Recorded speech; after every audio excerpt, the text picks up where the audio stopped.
I was about to go outside in the middle of the night in the forest naked before I even know that UFOs exist, expecting them to beam me up. Hey, what's up? Hello, it's Katie Colson here. Welcome back to my channel.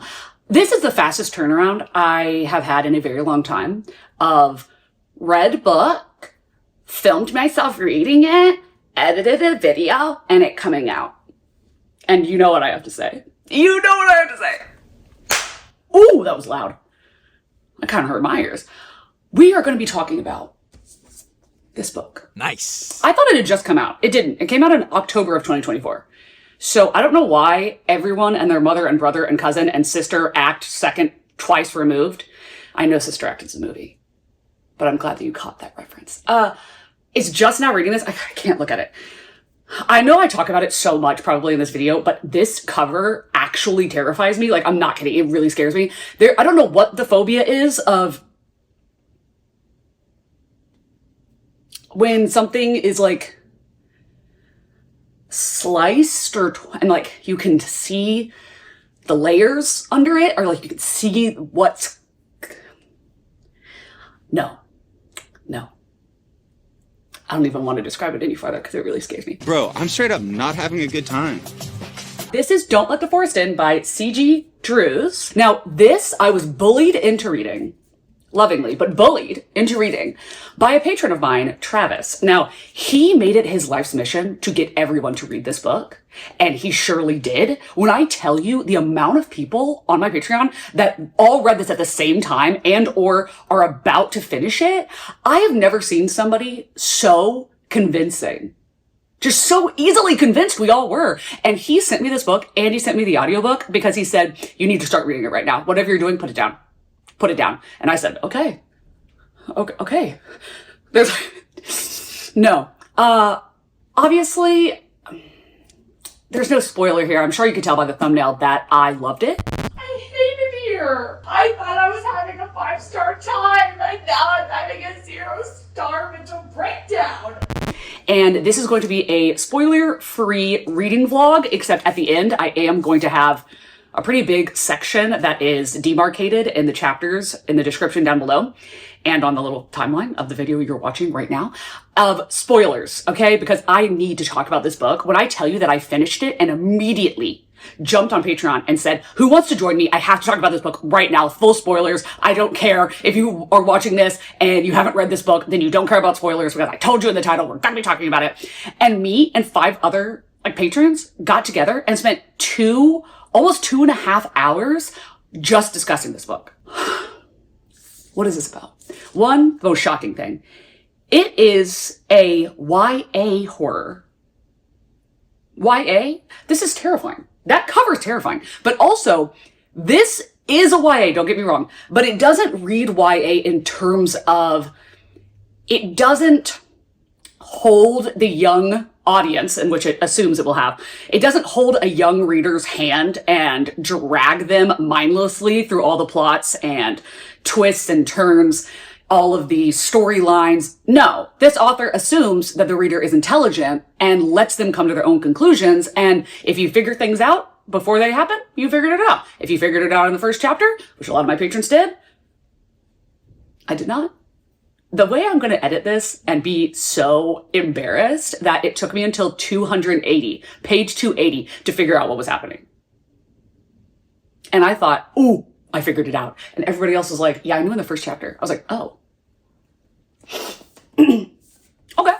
Well, not me. Also, I will say the audiobook is so good for this, but the physical reading experience, I hate to say that you have to get both, but you do. Like, get the ebook or get the physical book and get the audiobook. The audiobook is so good. It's so good. I love that narrator. He just is Andrew in this book. But there are some illustrations in this, as well as the writing is just really beautiful that you're going to want it. I mean, obviously, you're going to want it to happen.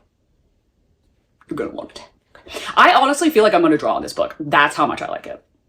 Yeah. And I'll say that to you for free before you've even seen the video.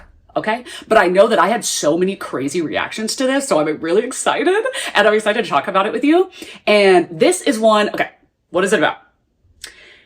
It's a horror, kind of, I guess you could say dark academia because it's set at an academy. So these boys are seniors in high school. Our main character's named Andrew, and he is asexual. And as far as we know, that is what's being represented in this book. He's not totally sure exactly what he is, but the representation that's being provided is asexual. And then we have Thomas, who is the love of Andrew's life. He is so obsessed with this boy. He's so in love with him, but he's too terrified to do anything, to say anything, to go any farther, because he's absolutely sure that no one would ever be able to love him and not want more, and want things that he's not willing to give.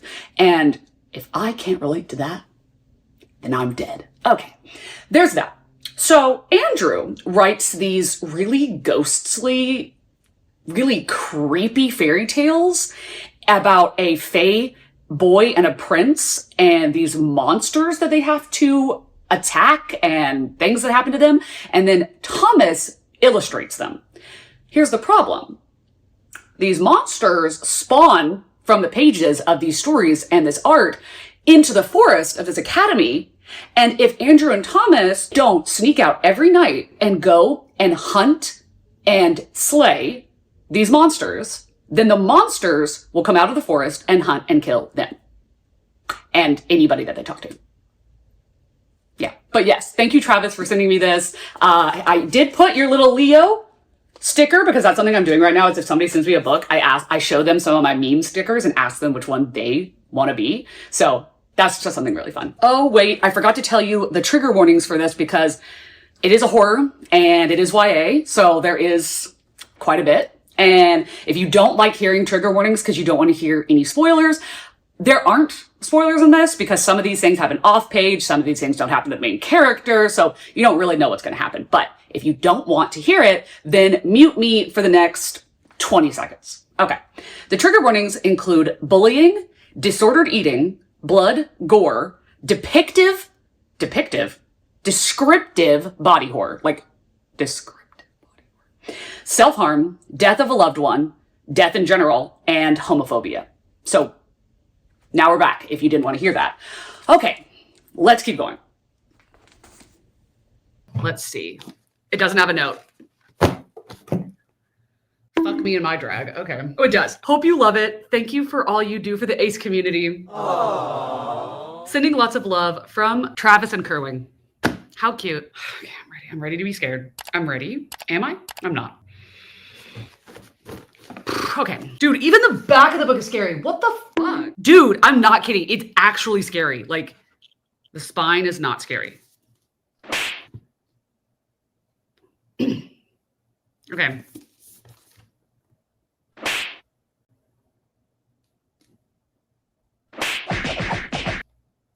No. I'm really not trying to be dramatic. I'm a clown. See, this fucking freaks me out. I don't think so. I don't think so. No. This part right here, the thing, no. Oh my God, it's so scary. Okay, Gretchen, read the first few lines. Okay. 1, it hadn't hurt the day he had cut out his own heart. Andrew had written about it later in spidery lines from a sharp pen. A story about a boy who took a knife to his chest and carved himself open, showing ribs like mossy tree ribs. No, his heart a bruised and wretched thing beneath. No one would want a heart like his, but he'd still cut it out and given it away. Being left aching and hollow was a familiar feeling, a comfortable pain. Andrew had always been an empty boy. Oh, it was easier to tell a story than say how he felt. So he'd ripped the page from his notebook and slipped it into Thomas's back pocket the day school let out for the summer. Oh, then Andrew had dissolved into his father's car and Thomas had been swallowed by the bus, and that had been it. They would be severed until Wickwood Academy opened again. It didn't matter if Thomas read the truth in the story or not. How he alone owned Andrew's heart. The thrill of the confession had been terrible and beautiful. There were words for people like Andrew Peralt. Desperate, maybe. Awkward fit too. Coward stung, but it wasn't a lie. Bro, this is so good. Oh my God. Andrew was probably the only person. What if I just read the whole book to you? What if I just did that? He left Thomas Rye here too. Andrew was hungry for it. Take him away and he's starved. Oh my God! Wow!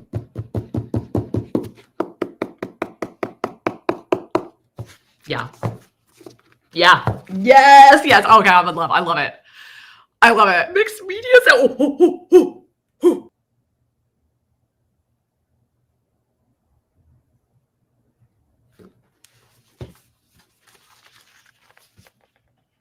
What? What? Do I spoil it all for myself? No, don't do that, Katie. I'm excited. This is already so good. I've only read one page. Do I look a mess? Yes. I'm about to get in the shower when I can pry myself away from this book. I get it. I get it. I was worried, as I always am, when everybody I know gives something 5 stars, like Quicksilver or the favorites. And I'm like, this is the worst thing I've ever read in my life. But this, yeah. Yep. Y'all are correct. I'm like 50, I think less than 50 pages in. And I am very intrigued. What is going on? What is happening? And also the audiobook is so good, but the writing is so good. It's like, you want to physically read it because the writing is so delectable and like dark academia, but you want to listen to it because the character has an accent and he's also like voice acting.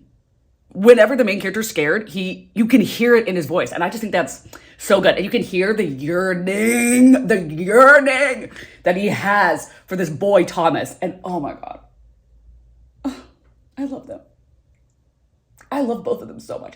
I am a little bit concerned. Dove, like, it's his twin sister, and she's like really not in the book. I mean, more 50 pages in, but like, I thought she would be in it more. Maybe she will be. I don't know. Maybe she not. I don't know. What am I talking about? Okay, I'm gonna try to remember to pop in because literally I would have popped in before now, but I can't stop reading it. I can't stop. I can't. Okay. Goodbye for now. I'm sorry. What in the cinematic horror movie fuck is going on? Oh my God. If I had stopped and recorded every time I said, what the fuck? The limit does not exist. This is YA. It's horrifying. Oh my God, it is horror. I'm like, okay, we are really pushing some boundaries here because one, the writing, oh my God, and it's in a YA. Two, the horror, the atmosphere, the creepiness, the yearning, the gay yearning, the asexual representation.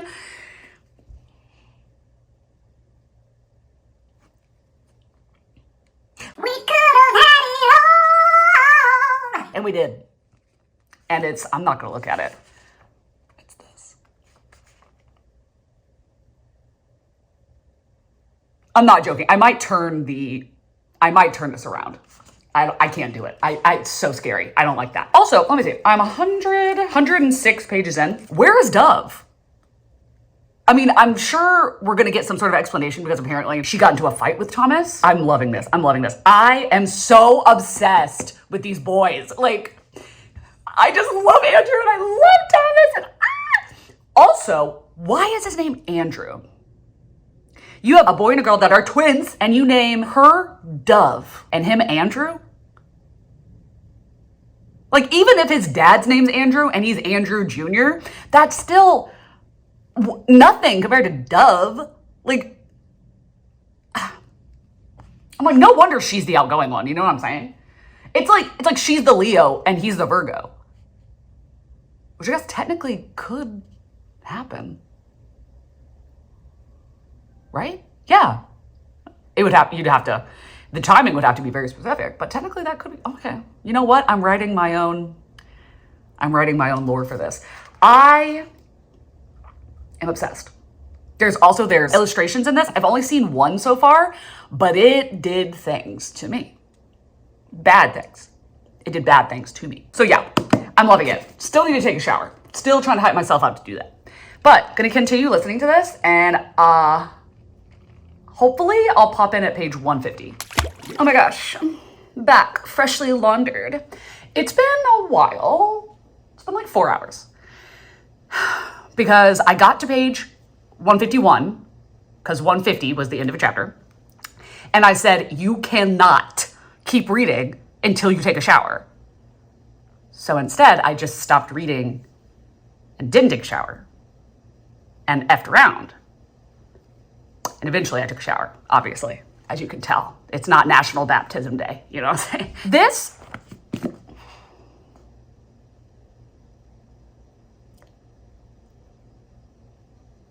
I was about to say something crazy. I was about to be very presumptuous. I was about to jump the gun, put the cart before the horse, count my chickens before they hatch, count my chickens before they hatch, count the eggs before they hatch. Why is that the one I'm confused on? I was about to go outside in the middle of the night in the forest naked before I even know that UFOs exist, expecting them to beam me up. Do you like that? I think you know what I'm saying. There's so many tabs. Like, this is it's one of those moments where you're reading a book, okay? Well, maybe other people don't do this, but my over-analyzing brain sure does.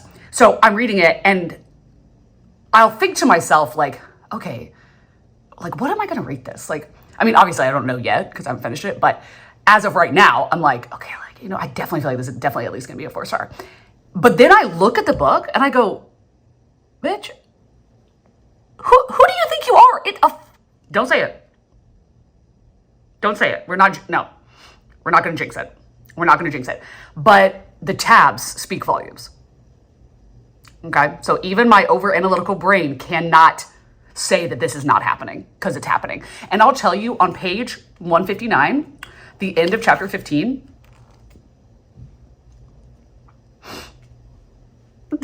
okay, there is a conversation about asexuality. That was, oh my God, I couldn't deal. I had to go back and listen to it 2 more times. I love this asexual representation. And I will tell you right now, Lana, I love her. I love her. And it's so funny that, like, she's got this beef with Thomas, because I think she's amazing. And I think she's a fantastic friend. Amazing friend. We get way more scene time with Lana than we do Dove, who is her best friend.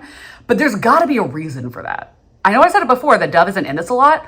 Now I'm not confused on why the author didn't put her in there that much. I'm just confused on what the author's reason is, because I know there is one. Something happened, I know it, between Dove and Thomas. Something happened. And I think Andrew was involved somehow, but he doesn't know it. Maybe it was about him. I don't know. But something happened, and that's why we don't see Dove a lot in this book. Or so far in this book. I mean, we better get more of her, because, hello? But anyway, yes. I was loving it. It's so good. I cannot believe this is YA. Dude, the writing, I feel like this kind of writing, this is gonna sound so egotistical, like, to say this, but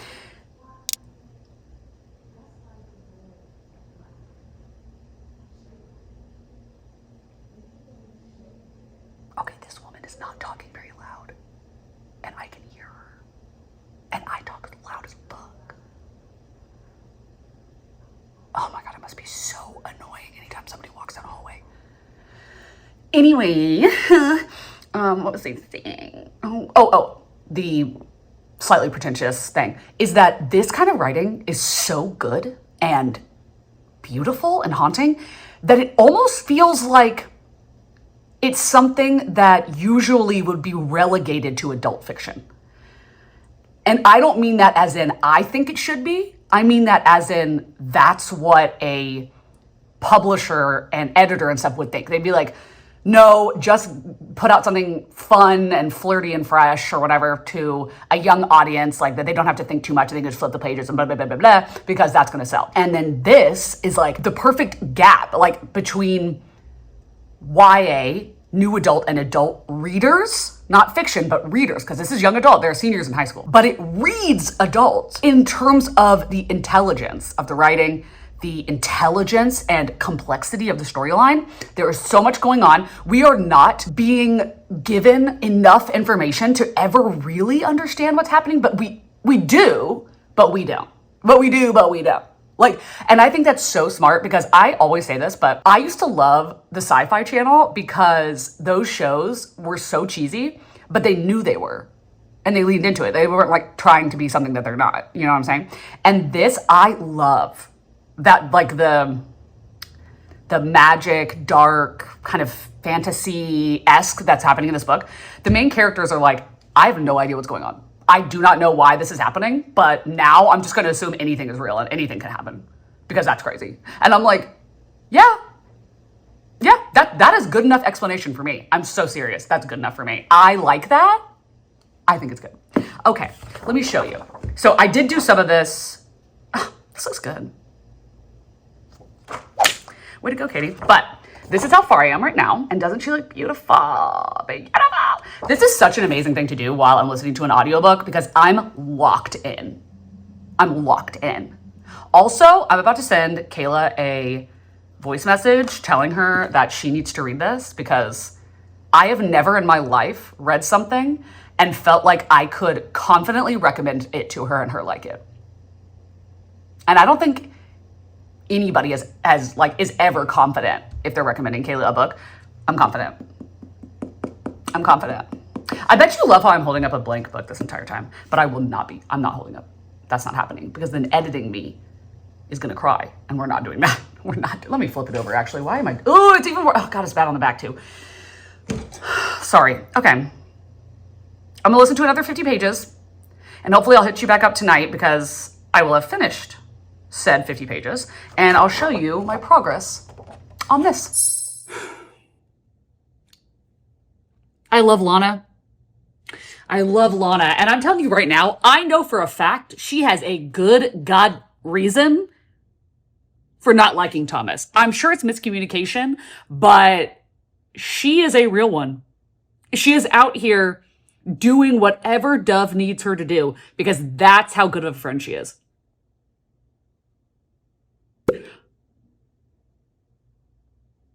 Wait, what if they're together? Gay! Just saying. Okay. So on page 208, I am very close to finishing this. I'm very close. I'm going to keep listening, but I doubt I will pop back in tonight. It's only 10:22. It's only. But I don't know. I think I'm just going to like watch some booktube or what. I better not finish this book and not tell you. Because I see myself doing that.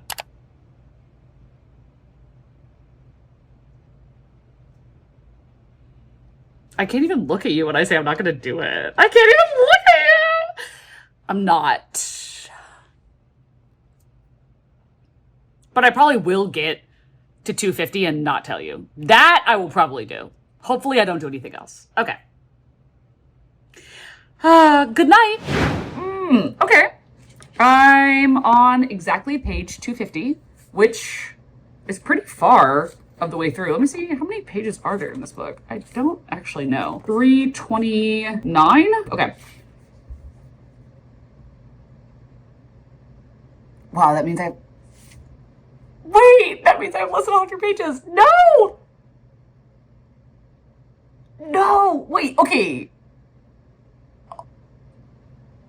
I know. That's so telling. Like, that's so... I'm upset that there's less than 100 pages. I'm upset that I have this little of the book left to go because I don't want it to end. I am loving it. I think it's so good. And it's weird because it's not like I can grasp onto any one specific little thing to say, this is what I'm obsessed about. I am loving so many different things that it's hard to tell you what it is that I am this obsessed with that I don't want it to stop. I think it's that it's in different areas. This book is in different areas. It has the writing, it has the atmosphere, it has the creepy horror, like the descriptive horror. Y'all, this is YA. I was like, I'm good. I'm actually good. It's enough slices. It's enough slices. I'm good. I did not need to know that. Thank you so much. What the fuck? Like, I'm imagining me in high school reading this. Well, actually, me in high school would have been devouring the horror in this. Like, devouring it. Because I was, like, so edgy and weird. I'm going to say it again. I'm going to say it for the 100th time. I love Lana. What a ride or die. What a ride or die. I need to know what happened between Dove and Thomas. I need to know. And it better live up. It better live up. Because whatever happened between them shook worlds. It shook worlds. And I need to know. I need to know. And I finished my Prismacolor. Yeah, I filled this out and it looks so good. Oh my God, I'm obsessed. So right now I'm doing the castle arts and it came with its own guide. The only thing is that the lines are so thin that it's impossible not to color outside the lines. I don't like that. I don't like that. Me saying I'm doing my best at coloring inside the lines sounds comical when you look at this. Well, you probably can't see exactly, but I'm outside the lines 100% of the time. In some way, 100% of the time. But yeah, that's what I'm doing right now. So I'll do this and then I need to do a sheet like this maybe for Colors of the World because these are the skin shades that I have been desperately wanting because I don't want all of my characters that I draw to be me. Because all of them look like me. And like, I'm not trying to draw a self-portrait. You know what I'm saying? Anyway, okay. Part of me says, Katie, don't keep reading, like, save it. But I want to know. I want to know. You know what? Maybe, honestly, what I'll do, which I've done before, is I will keep reading. And then tomorrow, I'll go back and reread what I read at this point on. That sounds like a great idea. Okay, I will see you tomorrow.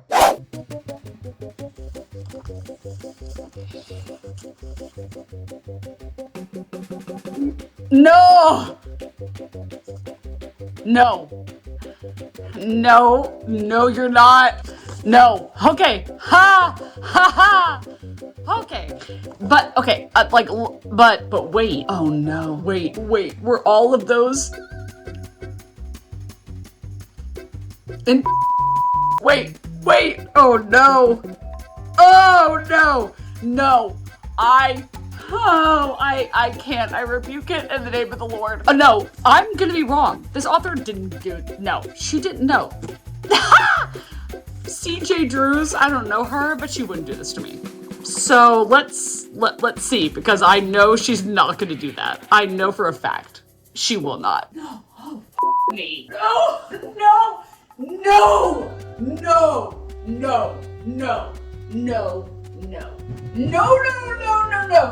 What do you mean? I'm angry. What do you mean? I'm so upset. Oh no.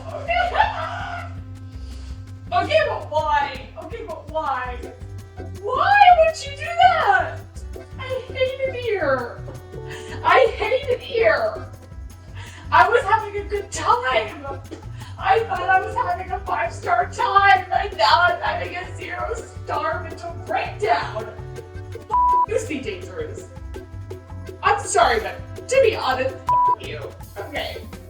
You're brilliant, but you. Dude, we have such a little bit left to go, and okay.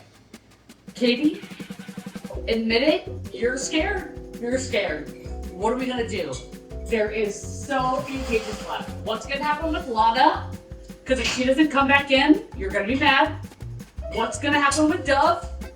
I need to know, because apparently this is standalone.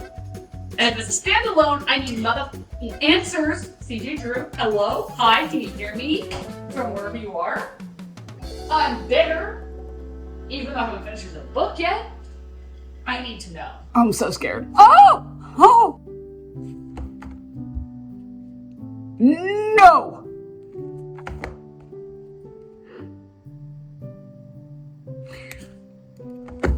No. No. No. No. No. No. No. No. No. No. No. No. No. No. No. No. See,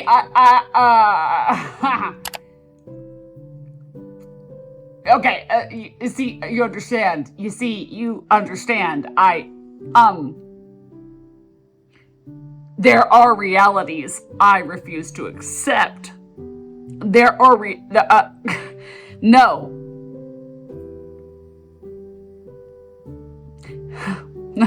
No. What do you mean? Okay, I'm sorry. Let me read this back physically because I must have been taking this incorrectly because there's no way because she's wrong. CJ, whoever the she's wrong. There's no way. That's what I thought happened. Okay. Okay, Katie. Align yourself with the truth. I don't like the web you're weaving. I don't like it. No, please, you're wrong. You have to be wrong. Like, hi, hello, look me in my eyes. You're mistaken. Okay, but did he? Oh my God, did he?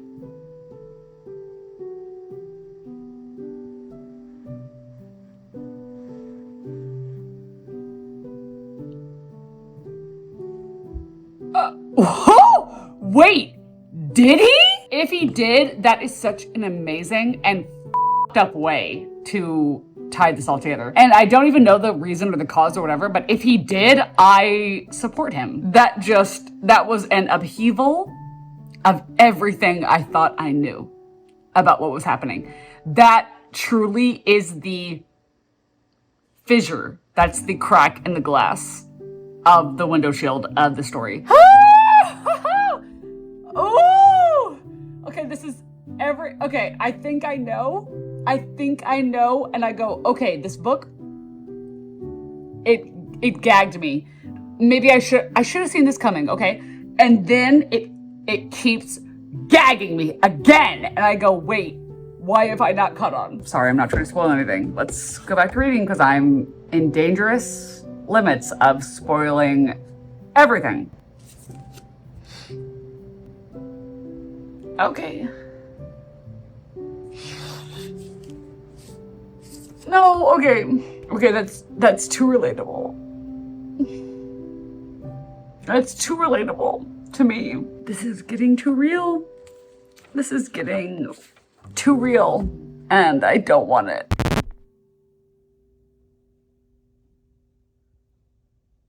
Okay.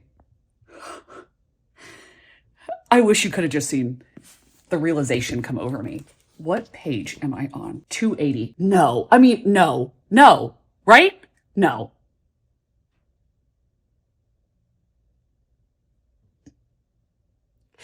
No, it fits too perfectly. No. Fuck. It fits too perfectly. I have to be right. I have to be right. Sorry. I'm so confusing right now. I'm going to hit you up at 300. Okay. Okay, I'm gonna hit you up at 300. No! The boys all froze. Expressions ranging from confusion to horror, but no one looked as stricken as Thomas in that moment. I'm right and I'm mad about it. I'm right and I'm mad about it. Look. What happened? Like, I don't know how, but I know it happened. I'm mad. I'm mad about it. I'm mad about it. Okay. I finished it and immediately ran to Patreon. I was like, we have to discuss this. What happened in the end? What is going on? I will tell you that this reading experience had a very similar energy, a very similar writing style, a very similar tropishness of Bunny by Mona Awad. If you don't like Bunny, you might still really like this because this is not as meta and purposely confusing as Bunny is, because you do actually get answers in this. You don't get them all, okay? I have my ideas of how it ended, and I will tell you that in the spoiler section, but everybody had a different opinion on what they thought, how they interpreted the ending. And that is something that you could say about a large part of Bunny. And this gave me very similar energy, and I did end up giving it 5 stars. I loved it so much. Now, is it as good as Bunny? Well, I mean, how could it be? That's not possible. It's just not possible. So why would we even hold up those gowns next to each other? Okay? Everything's gonna be rags next to these riches. But anyway, this is so good. Okay, without spoilers, I will say, genuinely creeped me out. Genuinely creeped me out. Like, there were parts where I would have to set the physical book down while I was listening to it and just kind of like close my eyes and be like thinking about oranges or something, because I was like, no, don't want to think about that. Don't want to think about that. Like, body horror to me really disgusts me. Okay, obviously.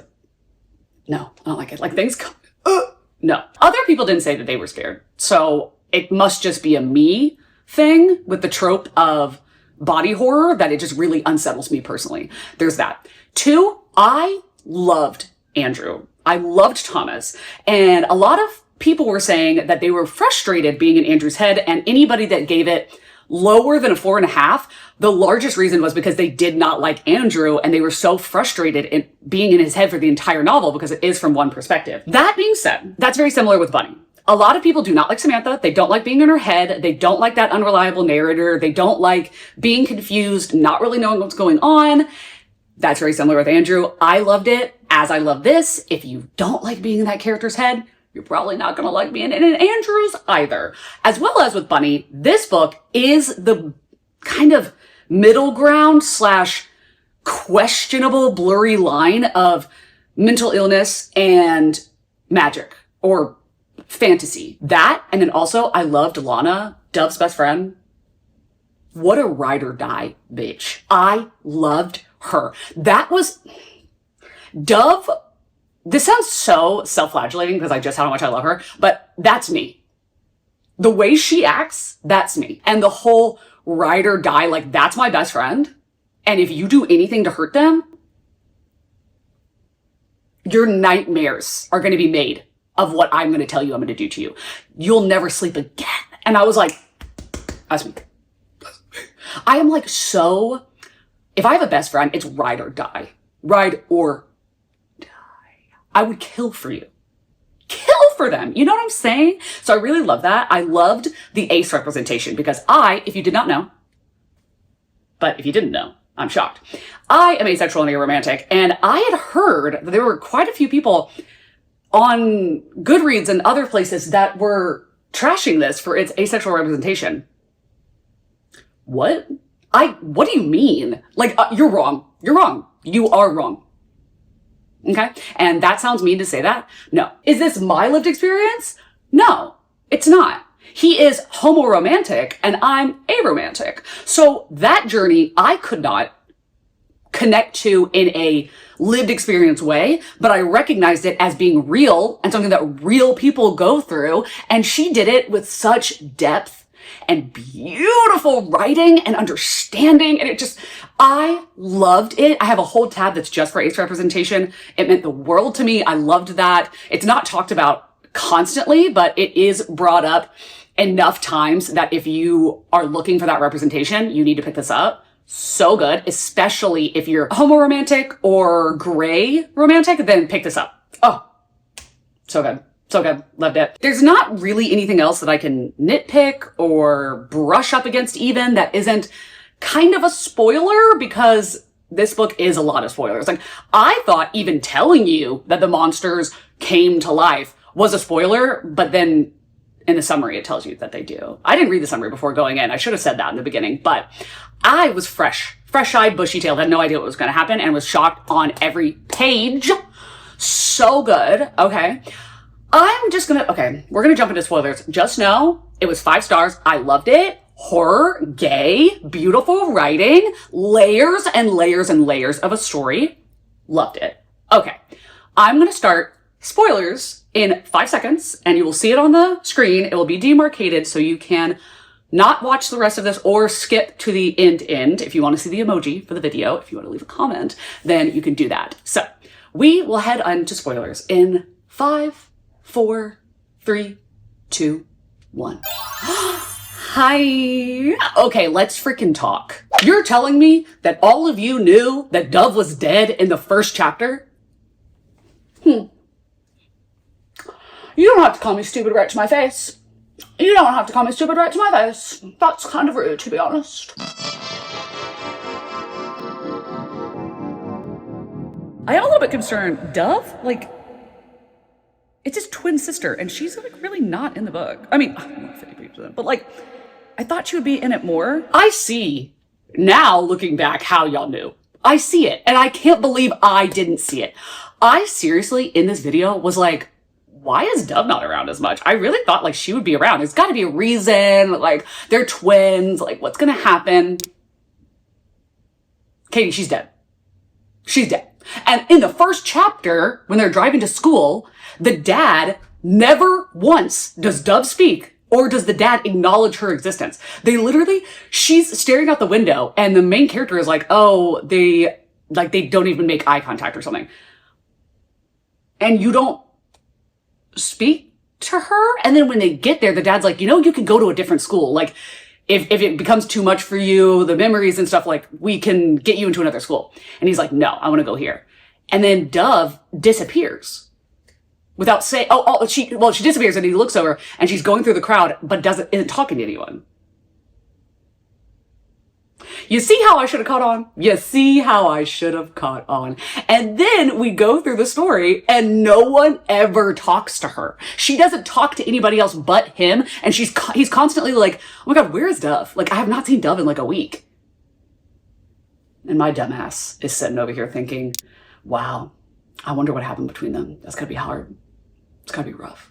Losing your twin like that. Like, but I was thinking losing your twin as in like social separation. But no, my brain must have been protecting itself because I didn't want to believe she was dead. I didn't want to believe that. And on page 281 or 280, when Lana is like, he's trying to talk to her. He said he needs to talk to Dove. You need to tell him. And Thomas is like, what do you mean tell him? He knows. When that happened, I was like, oh wait.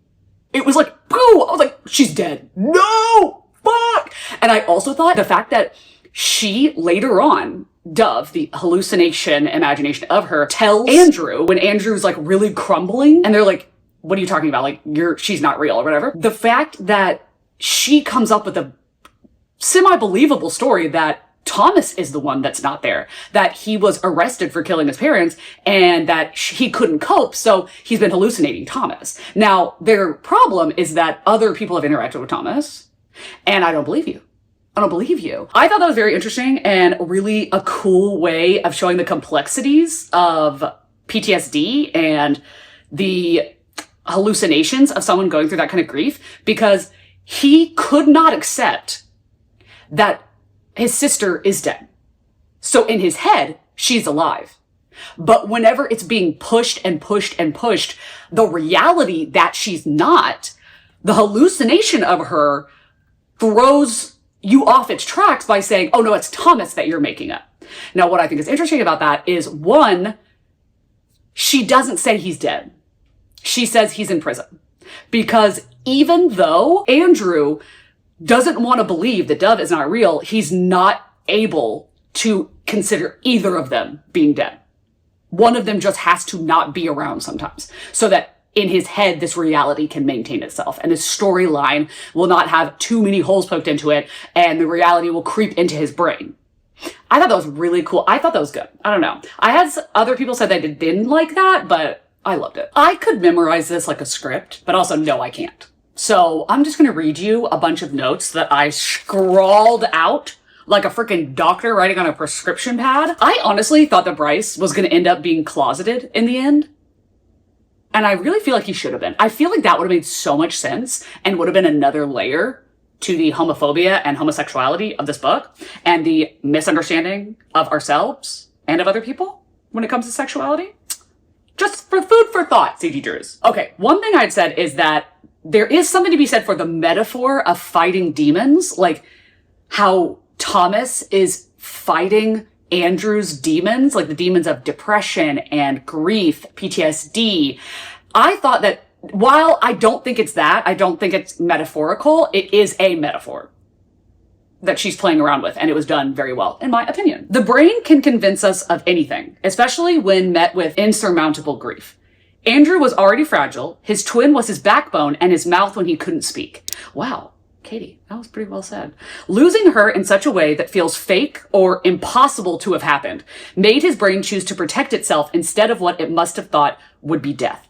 So instead of dying, which is what the brain felt like it would do, it created a reality that it could survive in. And that is not magical surrealism. That is something that happens to people all the time. All the time. Like vets, they will just erase things in their memory. There are probably, you watching, probably have memories of your childhood that you do not remember for the best. For the best. I just thought that was cool. It was a very layered amount of hallucination and mind bending, I guess, mind melding, that I thought was a really good element that she added in. I also really like, as far as the brother-sister relationship, though I now realize we never actually meet Dove. That's sad. Because she's dead before the book even starts. Anyway, the memory of her was beautiful. Okay, I like that throughout the book, Andrew has a lot of moments where he'll randomly think and then immediately skirt past it. He'll immediately think, am I really choosing Thomas over my own sister? Or shouldn't I be trying to find and hang out with Dove? Didn't we always used to do that? Because it felt like he was pushing back a bit against his own delusion. Because despite needing to believe Dove is alive, the way he has to manage that figmented reality is by being a bad brother. And he knows that's not right and that's not him. So that part of his reality, he can't handle that part. And I like that because he's not like, I'm creating a reality in which I'm terrible to my sister. He does have the wherewithal to think, why am I doing this? I love my sister. Why is she mad at me? I don't understand. So I thought that was good. I'm really glad that she added that in because I would have been I would have been very annoyed at Andrew if he just forgot that his sister existed, but knew she was somewhere in his mind alive. Wouldn't have liked that. This may not be true, but to me it is the monster bites and claws, especially at the very end when he puts his hand under his shirt. I think the shirt's like ripped open and he's feeling the scars and everything on his skin and specifically says his wrists, okay? I took that those are self-harm scars, especially at the end, which, by the way, I think they died. Let's just say that. I think they died. And I think that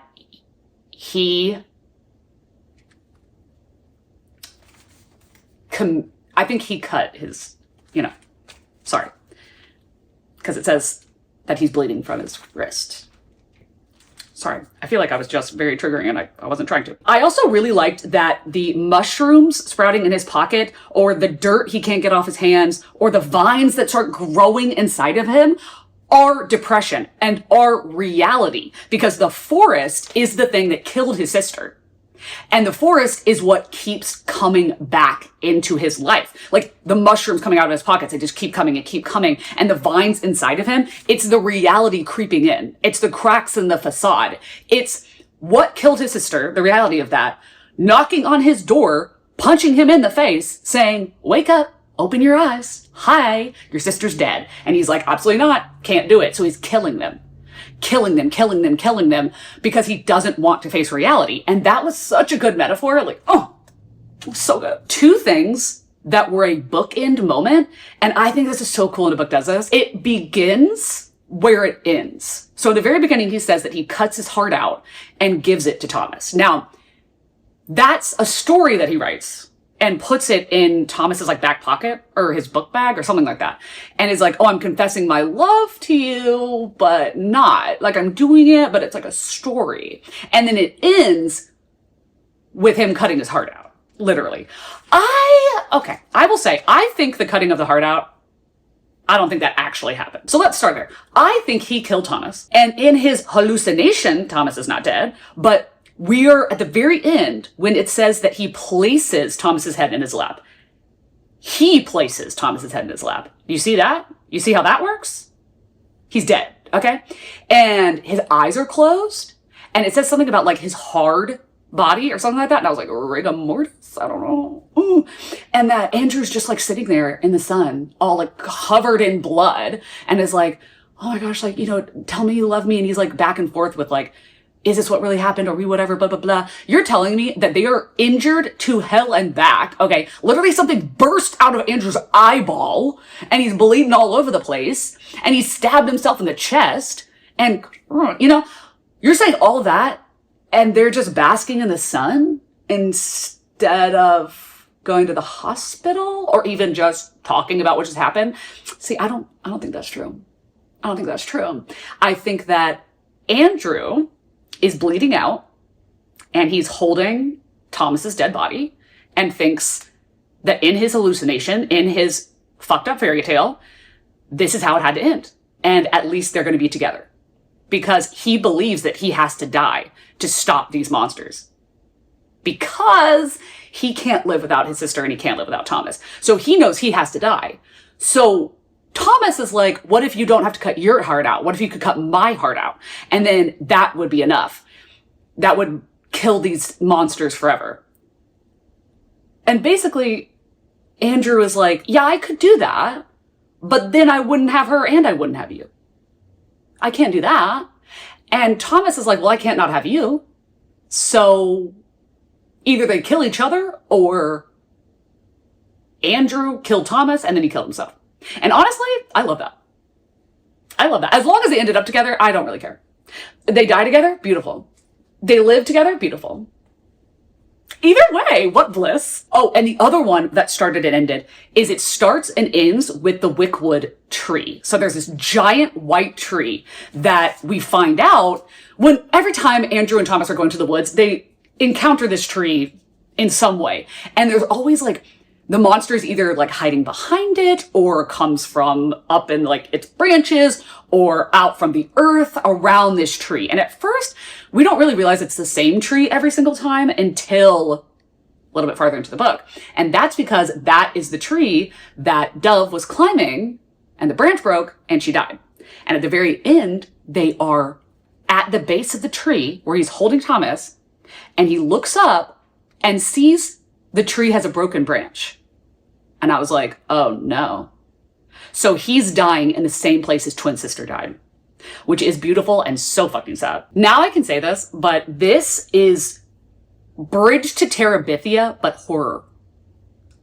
Nobody can tell me they did not draw that connection. Because I was thinking Bridge to Terabithia for the last 4 chapters, and I would have been thinking it for the entire book if I had caught on to what was happening, but I didn't. But if you've seen Bridge to Terabithia, yeah, that's what this is. And it's sad. And it's sad. I honestly feel like C.G. Drews had to have gotten inspiration from that because it is so, oh my gosh, wow, it's even more like Bridge to Terabithia than I thought. Because in that, does she write stories? I think she comes up with stories. I don't think she writes it, but she comes up with stories. But the guy, main character, is an artist. And she dies. Are y'all mad at me that I'm spoiling Bridge to Terabithia? If you are, I'm sorry. I didn't even think about it.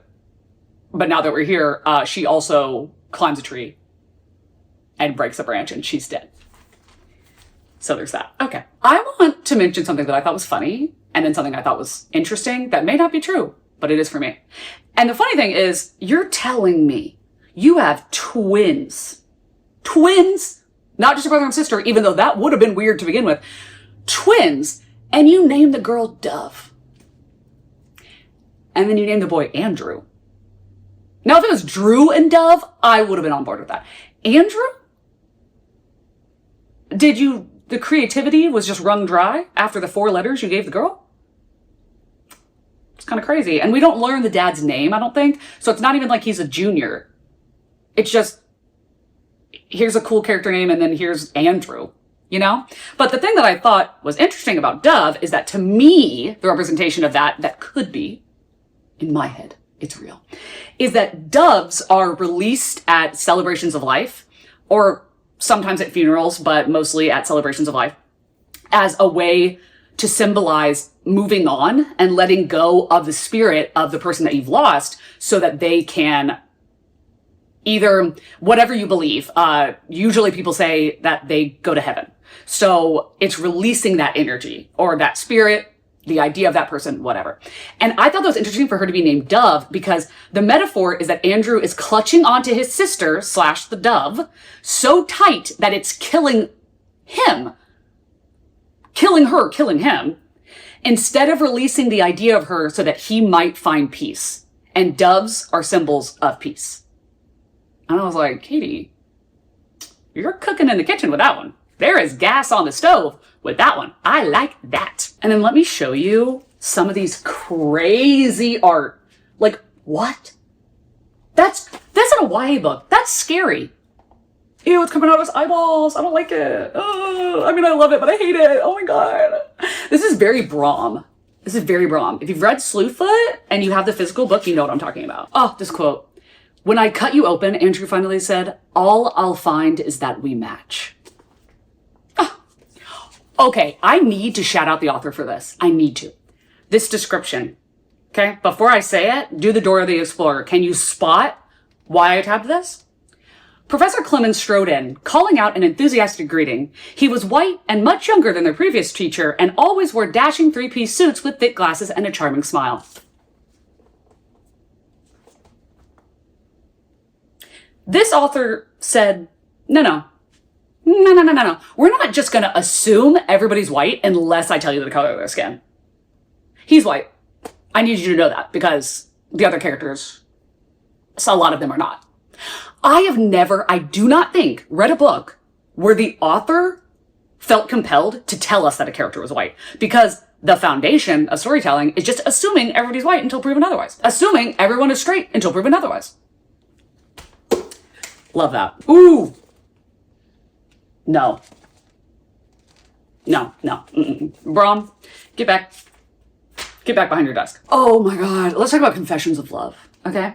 You don't know anything about me, he said, low and venomous, and you know less about Andrew if you think he's some delicate wallflower that you need to ball up in cotton wool. He could cut me to bloody pieces if he wanted. I couldn't stop him even if I tried. He could cut me to bloody pieces if he wanted. Get to a man that would. You know what I'm saying? Let's talk about the horror real quick. He sagged against the wall while the soft green shoot dug gleefully into his ear. He didn't even care anymore. He could only stare in numb horror as Clemen's body stopped twitching while the Antler King peeled skin off his face. It hit the floor in soft slaps like pieces of wet leather.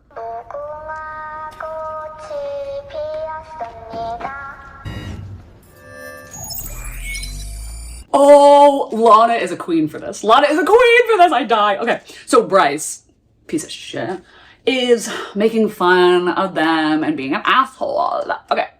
And he says something about Lana being gay. Okay. And Lana says, that's your comeback? Lana's serrated smile could have flayed skin. No defense for how you're obsessed with talking about the supposed sex life of minors. Aren't you already 18, Bryce? It's looking a bit predatory now. Damn! This quote, this lives rent-free in my head. It's pretty short. Stay with me. Everything inside of me is in ruins for you. Everything inside me is in ruins for you. Okay. Pride and Prejudice could never. Are you joking? That's stunning. Again, this is an idea of the horror, okay? No sound touched the dining hall except for the click of the monster's fingernails as it slithered onto the table. It hovered over an unconscious student whose hair was soaked in gravy, their breathing shallow and slow. Then the monster's fingers began to grow. They stretched like sticks, nodded and nobbled, and grew over the student's face before sliding into their mouth and ears and nose. Imagine that if you dare. This writing, this was so beautiful and said so much in such little words. And it's where he sees this last artwork of Andrew, Thomas, and Dove that Thomas has been drawing. And he says, Andrew was the one half finished, the hardest for last. His hair curled in soft honey waves, dandelions woven between the strands, but his mouth was missing, as if Thomas had been waiting to learn the shape of it first. Gay panic. Gay panic. Ooh, this is stunning. He was gorged on guilt. He festered with it. Andrew could see it unspooling around his eyes and running like brackish tears down his cheeks. He could hear the way the monsters salivated for it, their claws tearing through tree bark, teeth clacking against bone in anticipation for their next taste of suffering. They wanted him to take a fistful of agony and stuff it in his mouth again and again until he was so full of decaying leaves and moss and the wet, rotting skin of trees, he would belong to the ground. But none of this was Thomas's fault. Was it? Goosebumps. Oh, Thomas is always laying out just bars.